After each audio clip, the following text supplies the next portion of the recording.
Hello friends, welcome back to the Roopa designs. Friends, ಇವತ್ತು ನಾನು blouse cut ಮಾಡಿ design ಮಾಡೋದನ್ನು ಹೇಳ್ಕೊಡ್ತೀನಿ. ಪೂರ್ತಿಯಾಗಿ ನೋಡಿ. ಬ್ಲೌಸ್ ಫುಲ್ ಕಟ್ಟಿಂಗ್ ತೋರಿಸ್ಕೊಡ್ತಾ ಇದ್ದೀನಿ. 13 ಇಂಚು ರೆಡಿ ಪ್ಲಸ್ 1 ಇಂಚ್ ಎಕ್ಸ್ಟ್ರಾ ತೊಗೊಳ್ತಾ ಇದ್ದೀನಿ. 14 ಇಂಚಿಗೆ ಈ ಥರ ಮಾರ್ಕ್ ಹಾಕೋಬೇಕು.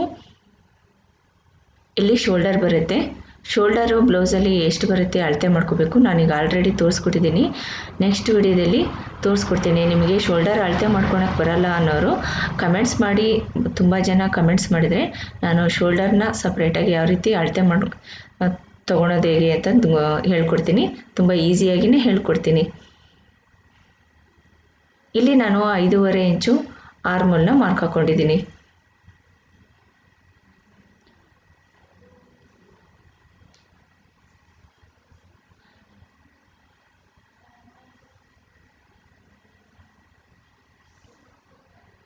ಇಲ್ಲಿ ನೆಕ್ ಆಗಲ್ಲ 1.5 ಇಂಚು ಮಾರ್ಕನ್ನು ಹಾಕ್ಕೊಳ್ಳಿ. ನೀವು ಡೀಪು ಜಾಸ್ತಿ ತಗೊಳಂಗಿಲ್ಲ. ಇಲ್ಲಿ ನೆಕ್ ಕಡಿಮೆ ಇದ್ದರೆ ಶೋಲ್ಡರ್ ಡ್ರಾಪ್ ಆಗೋದಿಲ್ಲ. ಹಾಗೆ ಆರ್ಮೋಲು ಅಷ್ಟೇ, ನೆಕ್ ಡೀಪು ಜಾಸ್ತಿ ಆದಂಗಿಲ್ಲ. ಇಲ್ಲಿ ಆರ್ಮೋಲು ಕಡಿಮೆ ಬರುತ್ತೆ. ನೋಡಿಕೊಂಡು ಮಾರ್ಕ್ ಹಾಕೋಬೇಕು. ಅಳತೆ ಮಾಡ್ಕೋಬೇಕು. ಬ್ಲೌಸಲ್ಲಿ ಆರ್ಮೋಲ್ ಎಷ್ಟು ಬರುತ್ತೆ ಫಸ್ಟ್ ಅದನ್ನು ನೋಡ್ಕೋಬೇಕು. ಅದ್ರ ಪ್ರಕಾರ ನಾವಿಲ್ಲಿ ಅಳತೆನ ಮಾಡ್ಕೋಬೇಕಾಗತ್ತೆ. ಇಲ್ಲಿ 9.5 ಇಂಚು ನೆಕ್ ಡೀಪ್ ತೊಗೊಂಡಿದ್ದೀನಿ. 10 ಇಂಚು 11 ಇಂಚಿನ ತನಕ ನೀವು ನೆಕ್ ಡೀಪ್ನ ಮಾಡ್ಕೋಬೋದು. ಫಸ್ಟು ಈ ಥರ ಲೈಟಾಗಿ ಡಾಟನ್ನು ಬರ್ಕೋಬೇಕು. ಯಾವುದೇ ಡಿಸೈನ್ ಆದರೂ ಅಷ್ಟೇ, ಫಸ್ಟು ನಮ್ಗೆ ಯಾವ ಥರ ಬೇಕು ಅಂತ ಫಸ್ಟು ಲೈಟಾಗಿ ಬರ್ಕೋಬೇಕು. ಆನಂತರ ಈ ಥರ ಡಾರ್ಕಾಗಿ ಬರ್ಕೋಬೇಕು.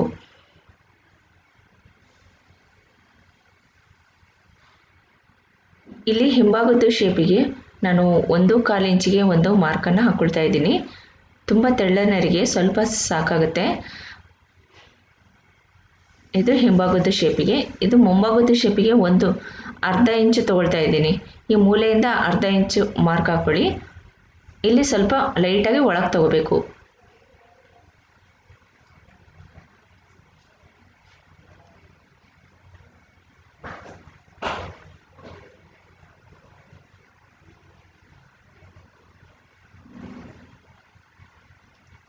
ಇಲ್ಲಿ ರೆಡಿ 8.25 ಇಂಚಿದೆ ಸುತ್ತಳತೆ.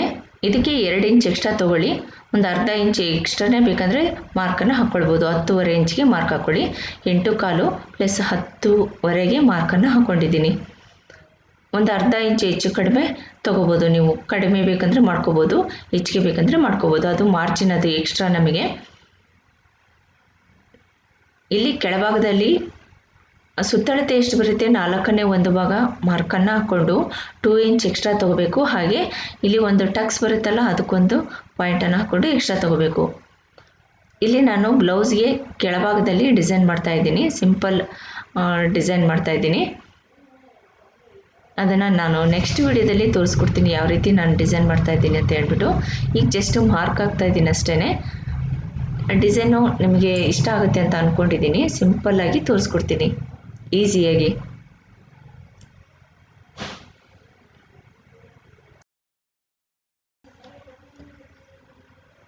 ಈ ಥರ ರೌಂಡ್ ಶೇಪು ಬರ್ಕೋಬೇಕು. 2 ಇಂಚಿಗೆ ಒಂದೊಂದು ಪಾಯಿಂಟ್ ಹಾಕ್ಕೊಳ್ಳಿ. ಈ ಥರ ರೌಂಡಾಗಿ ಬರ್ಕೊಳ್ಳಿ. ನಾನು ನೆಕ್ಸ್ಟ್ ವಿಡಿಯೋದಲ್ಲಿ ಇದನ್ನು ಡಿಸೈನ್ ಮಾಡೋದು ಹೇಗೆ ಅಂತ ತೋರಿಸ್ಕೊಡ್ತೀನಿ.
ಈ ಥರ ಪೂರ್ತಿಯಾಗಿ ಒಂದು ಔಟ್ಲೈನ್ ಪೂರ್ತಿಯಾಗಿ ಬರ್ಕೋಬೇಕು. ಇದು ಫ್ರಂಟಿಗೆ ನಾನು ಮಾರ್ಕನ್ನು ಹಾಕ್ಕೊಳ್ತಾ ಇದ್ದೀನಿ.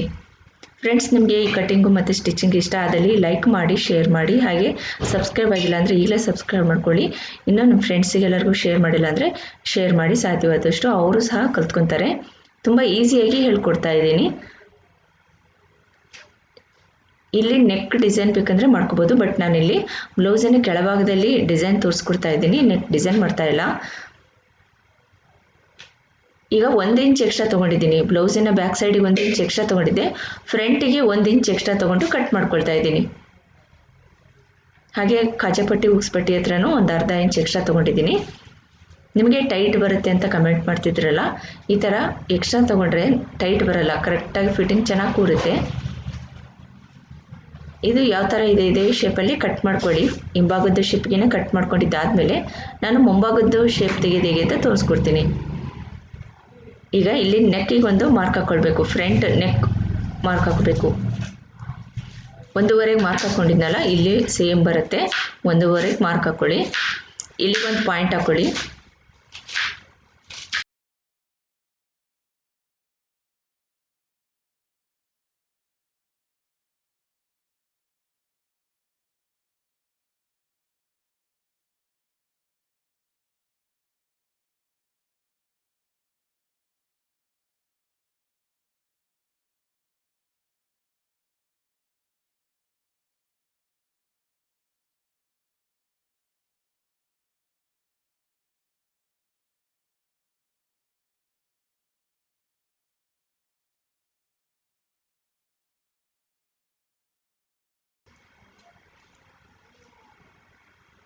ಇಲ್ಲಿ 2 ಇಂಚಿನಷ್ಟು ಅಗಲ ತೊಗೊಂಡಿದ್ದೀನಿ. ಈ ಥರ ನೀವು ಇಲ್ಲಿ ರೌಂಡ್ ಬೇಕು ಅಂದರೆ ರೌಂಡು, ಈ ಲೀಫ್ ನೆಕ್ ಡಿಸೈನ್ ಬೇಕು ಅಂದರೆ ಲೀಫ್ ನೆಕ್ ಡಿಸೈನ್ ಬೇಕಂದರೆ ಮಾಡ್ಕೋಬೋದು. ತುಂಬಾ ನೆಕ್ ಡಿಸೈನ್ಸ್ಗಳಿದ್ದಾವೆ ಫ್ರಂಟಲ್ಲಿ, ನಾನು ನೆಕ್ಸ್ಟ್ ವಿಡಿಯೋಗಳಲ್ಲಿ ತೋರಿಸ್ಕೊಡ್ತೀನಿ. ಇಲ್ಲಿ ನಾನು ಕ್ರಾಸ್ ಬೆಲ್ಟಿಗೆ 3.5 ಇಂಚು ತೊಗೊಂಡಿದ್ದೀನಿ. ಈ ಸೈಡಲ್ಲಿ 3 ಇಂಚಸ್ಗೆ ಮಾರ್ಕ್ ಹಾಕ್ಕೊಳ್ತಾ ಇದ್ದೀನಿ. ಇದು ಕ್ರಾಸ್ ಬೆಲ್ಟ್ ಇದು. ಇಲ್ಲಿ ಶೇಪನ್ನು ತೆಗಿಬೇಕು. ಈ ಥರ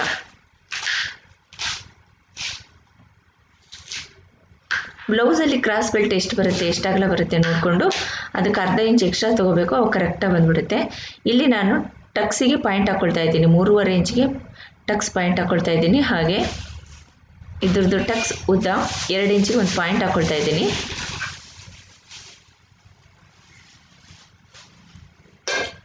ಇಲ್ಲಿ ಅಗಲ ನಮಗೆ ಎಷ್ಟು ಬೇಕಾಗುತ್ತೆ, ಟಕ್ಸು ಕಪ್ಸ್ ಎಷ್ಟು ಬೇಕಾಗುತ್ತೆ ಅಂತ ನೋಡಿಕೊಂಡು ಪಾಯಿಂಟನ್ನು ಹಾಕ್ಕೊಳ್ಬೇಕು. ಅಲ್ಲಿ ಟಕ್ಸ್ ಹಿಡಿದಿರ್ತಾರಲ್ಲ, ಅದನ್ನು ಅಳತೆ ಮಾಡೋದನ್ನು ಕಲ್ತ್ಕೊಳ್ಳಿ, ಗೊತ್ತಾಗುತ್ತೆ ನಿಮಗೆ ಎಷ್ಟು ಹಿಡಿದಿದ್ದಾರೆ ಅಂತ. ಇಲ್ಲಿ ನಾನು ಅರ್ಧ ಇಂಚಿಗೆ 0.5 ಇಂಚಿಗೆ ಮಾರ್ಕನ್ನು ಹಾಕ್ಕೊಳ್ತಾ ಇದ್ದೀನಿ.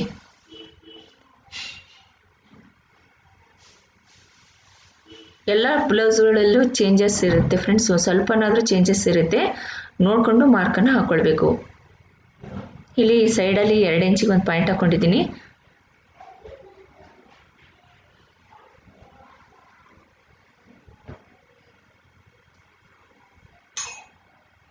ಇಲ್ಲಿ 6.5 ಇಂಚಿನಷ್ಟು ಉದ್ದ ತೊಗೊಂಡು ಈ ಥರ ಮಾರ್ಕನ್ನು ಹಾಕ್ಕೊಂಡಿದ್ದೀನಿ.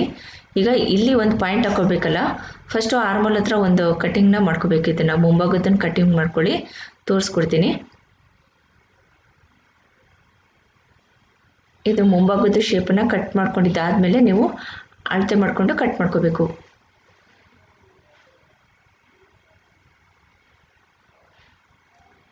ಇಲ್ಲಿ 3 ಇಂಚಿಗೆ ಒಂದು ಪಾಯಿಂಟನ್ನು ಹಾಕ್ಕೊಂಡಿದ್ದೀನಿ. ನೆಕ್ಸ್ಟ್ ಈಗ ಉಕ್ಸ್ಪಟ್ಟಿ ಹತ್ರ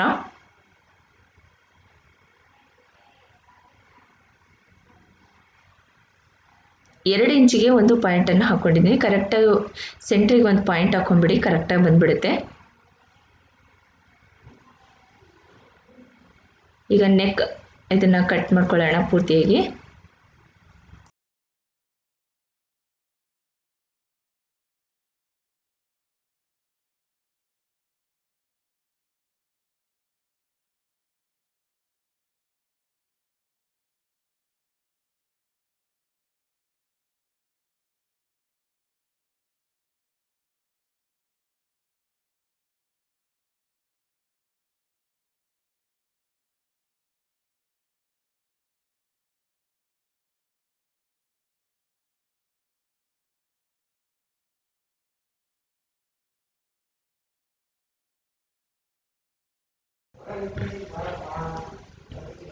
ರೆಡಿ 4 ಇಂಚು ಪ್ಲಸ್ 1 ಇಂಚ್ ಎಕ್ಸ್ಟ್ರಾ ತೊಗೊಂಡಿದ್ದೀನಿ. 5 ಇಂಚಿಗೆ ಮಾರ್ಕ್ ಹಾಕ್ಕೊಂಡು ಇಲ್ಲಿದ್ದ ಡೌನ್ ಎಷ್ಟು ಬೇಕಾಗುತ್ತೆ ನೋಡಿಕೊಂಡು ಮಾರ್ಕ್ ಹಾಕ್ಕೊಳ್ಳಿ. ನಿಮಗೆ ಆ ಥರ ಗೊತ್ತಾಗದೇ ಇದ್ದರೆ ಸ್ಲೀವ್ಸನ್ನು ಸುತ್ತಳತೆ ಎಷ್ಟು ಬರುತ್ತೆ ಅದರಲ್ಲಿ ಅರ್ಧ ಪಾಯಿಂಟ್ ಹಾಕೋಬೇಕು. ಇಲ್ಲಿ ಪಾಯಿಂಟ್ ಹಾಕ್ಕೊಂಡು, ಇಲ್ಲ ಅಂದರೆ ನಾನು ಅವತ್ತು ತೋರಿಸಿದ್ದೆ ನನ್ನ ಸ್ಲೀವ್ಸಲ್ಲಿ ಚೂಡಿದಾರ್ ಕಟ್ಟಿಂಗ್ ಮಾಡುವಾಗ ನಾನು ತೋರಿಸ್ಕೊಟ್ಟಿದ್ದೆ ಯಾವ ರೀತಿ ಸ್ಲೀವ್ಸ್ನ ಎಷ್ಟು ಕಡಿಮೆ ಮಾಡ್ಕೋಬೇಕು ಆರ್ಮೋಲ್ ಕೆಳಗೆ ಅಂತಂದು ತೋರಿಸ್ಕೊಟ್ಟಿದ್ದೆ. ಆ ವಿಡಿಯೋ ನೋಡಿದರೆ ನಿಮ್ಗೆ ಖಂಡಿತ ಗೊತ್ತಾಗುತ್ತೆ ಎಷ್ಟು ಲೆಸ್ ಮಾಡಿರ್ತಾರೆ. ಈ ಸೈಡಲ್ಲಿ ನಾನೇನು 2.5 ಪಾಯಿಂಟ್ ಹಾಕ್ಕೊಂಡಿದ್ದೀನಲ್ಲ ಆ ಥರ ಯಾವ ರೀತಿ ಕಂಡುಹಿಡಿಯೋದು ಅಂತ ತೋರಿಸ್ಕೊಟ್ಟಿದ್ದೆ. ನೋಡಿಲ್ಲ ಅಂದರೆ ಆ ವಿಡಿಯೋ ನೋಡಿದರೆ ನಿಮಗೆ ಅರ್ಥ ಆಗುತ್ತೆ. ಈ ಥರ ಹಿಂಭಾಗದ ಶೇಪು ಮತ್ತು ಮುಂಭಾಗದ ಶೇಪು ಎರಡನ್ನೂ ಮಾರ್ಕ್ ಹಾಕ್ಕೊಂಡು ನಾನು ಸಪ್ರೇಟಾಗಿ ವಿಡಿಯೋನ ಅಪ್ಲೋಡ್ ಮಾಡಿದ್ದೀನಿ. ಯಾವ ರೀತಿ ನಾನು ಸ್ಲೀವ್ಸ್ ಕಟ್ ಮಾಡೋದು ಬಿಗ್ನೆಸ್ಗಾಗಿ ಅಂತೆಲ್ಲ ಹೇಳ್ಕೊಟ್ಟಿದ್ದೀನಿ. ಆ ವಿಡಿಯೋ ನೋಡಿದರೆ ನಿಮಗೆ ಬೇಗನೆ ಕಲ್ತ್ಕೊತೀರಾ. 2 ಟೈಪಲ್ಲಿ ಹೇಳ್ಕೊಟ್ಟಿದ್ದೀನಿ. ತುಂಬ ಈಸಿಯಾಗಿ ಸಪ್ರೇಟಾಗಿ ಬರೀ ಸ್ಲೀವ್ಸ್ ಕಟ್ಟಿಂಗ್ ಮಾಡೋದನ್ನೇ ಹೇಳ್ಕೊಟ್ಟಿದ್ದೀನಿ. ನೋಡಿಲ್ಲ ಅಂದರೆ ನೋಡಿ, ತುಂಬ ಈಸಿಯಾಗಿದೆ. ಪೇಪರ್ ಕಟ್ಟಿಂಗಲ್ಲಿ ತೋರಿಸ್ಕೊಟ್ಟಿದ್ದೀನಿ, ಹಾಗೆ ಬಟ್ಟೆ ಕಟ್ಟಿಂಗಲ್ಲಿ ತೋರಿಸ್ಕೊಟ್ಟಿದ್ದೀನಿ. ಹಾಗೆ ಪೈಪಿಂಗ್ ಮಾಡೋದು ಹೇಗೆ, ಸಿಂಪಲ್ಲಾಗಿ ನೆಕ್ ಪೈಪಿಂಗ್ ಮಾಡ್ಕೊಳ್ಳೋದು ಹೇಗೆ ಅಂತಲೂ ತೋರಿಸ್ಕೊಟ್ಟಿದ್ದೀನಿ. ಈಗ ಸ್ಲೀವ್ಸ್ ಕಟ್ ಮಾಡಿದ್ದೀನಿ. ಈಗ ನೆಕ್ಸ್ಟು ಇದಕ್ಕೆ ಕಾಜಾಪಟ್ಟಿ ಮತ್ತು ಹುಕ್ಸ್ ಪಟ್ಟಿ, ಹಾಗೆ ಪೈಪಿಂಗ್ ಮಾಡೋದಕ್ಕೆ ಎಮ್ಮಿಂಗ್ ಪಟ್ಟಿ ಮಾಡೋದೇ ಹಚ್ಚೋದಕ್ಕೆ ಕ್ರಾಸ್ ಪಟ್ಟಿ ಯಾವ ರೀತಿ ಕಟ್ ಮಾಡೋದು ಅಂತ ತೋರಿಸ್ಕೊಡ್ತೀನಿ. ಇದು ಒಂದು ಕಾಜಾಪಟ್ಟಿಗೆ, ಒಂದು ಹುಕ್ಸ್ ಪಟ್ಟಿಗೆ.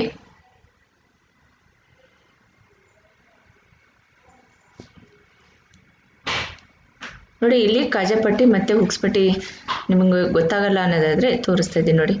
ಇಲ್ಲಿ ಈ ಥರ ಅಳತೆ ತೊಗೊಳ್ಳಿ. 1 ಇಂಚ್ ಎಕ್ಸ್ಟ್ರಾ ತೊಗೊಂಡ್ರೆ ಸಾಕಾಗುತ್ತೆ ಕರೆಕ್ಟಾಗಿ. ನೆಕ್ಸ್ಟು ಉಳಿದಿರ್ತಕ್ಕಂಥ ಬಟ್ಟೆನಲ್ಲಿ ನಾವು ಕ್ರಾಸ್ ಪಟ್ಟಿ ಯಾವ ರೀತಿ ಕಟ್ ಮಾಡೋದು ಅಂದರೆ ಎಮ್ಮಿಂಗ್ ಪಟ್ಟಿಗಾಗಲಿ ಪೈಪಿಂಗ್ ಬಟ್ಟೆಗಾಗಲಿ ಈ ಥರ ಫೋಲ್ಡ್ ಮಾಡ್ಕೊಳ್ಳಿ. ಇಲ್ಲಾಂದರೆ ಹಾಗೇನೋ ಮಾರ್ಕ್ ಹಾಕಿ ಕಟ್ ಮಾಡ್ಕೋಬೋದು. 1/4 ಇಂಚಿನಷ್ಟು ಅಗಲ ಕಟ್ ಮಾಡ್ಕೊಳ್ಳಿ. ನೀವು ಅಳತೆ ಮಾಡಿಕೊಂಡು ಚಾಪೀಸಲ್ಲಿ ಬರ್ಕೊಂಡು ಬೇಕಾದರೆ ಕಟ್ ಮಾಡ್ಕೋಬೋದು. ನಮಗೆ ಒಂದು ಬ್ಲೌಸಿಗೆ ಒಂದು 4ರಿಂದ 5 ಪೀಸು ಸಾಕಾಗುತ್ತೆ. ನೋಡಿ, ಈ ಥರ ಎಕ್ಸ್ಪೆಂಡ್ ಮಾಡಿದರೆ ಈ ಥರ ಈಚ್ಕೋಬೇಕು. ಕ್ರಾಸಲ್ಲಿ ನಾವು ಮಾರ್ಕನ್ನು ಹಾಕ್ಕೊಳ್ಬೇಕು. ಸ್ಟ್ರೈಟ್ ಬಟ್ಟೆ ತೊಗೋಬಾರ್ದು. ಎಕ್ಸ್ಪೆಂಡ್ ಮಾಡಿ ನೋಡಬೇಕು ಅಲ್ಲಿ ಈಚುತ್ತಾ ಅಂತ ನೋಡಿಕೊಂಡು ಆ ಡೈರೆಕ್ಷನ್ನಲ್ಲಿ ಕಟ್ ಮಾಡ್ಕೋಬೇಕು. ಇಷ್ಟು ಸಾಕಾಗುತ್ತೆ ಒಂದು ಬ್ಲೌಸಿಗೆ. ನಮಗೆ ಎಮ್ಮಿಂಗ್ ಪಟ್ಟಿಗೆ ಇಷ್ಟು ಸಾಕು. ನಿಮಗೆ ಈ ಕಟ್ಟಿಂಗು ಮತ್ತು ಸ್ಟಿಚಿಂಗ್ ಇಷ್ಟ ಆದಲ್ಲಿ ಲೈಕ್ ಮಾಡಿ, ಶೇರ್ ಮಾಡಿ, ಹಾಗೆ ಸಬ್ಸ್ಕ್ರೈಬ್ ಮಾಡಿಕೊಡಿ. ನಾನು ಟೈಲರಿಂಗ್ ಟಿಪ್ಸು ಸಹ ಹೇಳ್ಕೊಟ್ಟಿದ್ದೀನಿ, ಅವನು ಸಹ ನೋಡಿ. ತುಂಬ ಇನ್ನೂ ಈಸಿ ಆಗುತ್ತೆ ಬಿಗಿನರ್ಸ್ ಆಗಿದ್ದರೆ.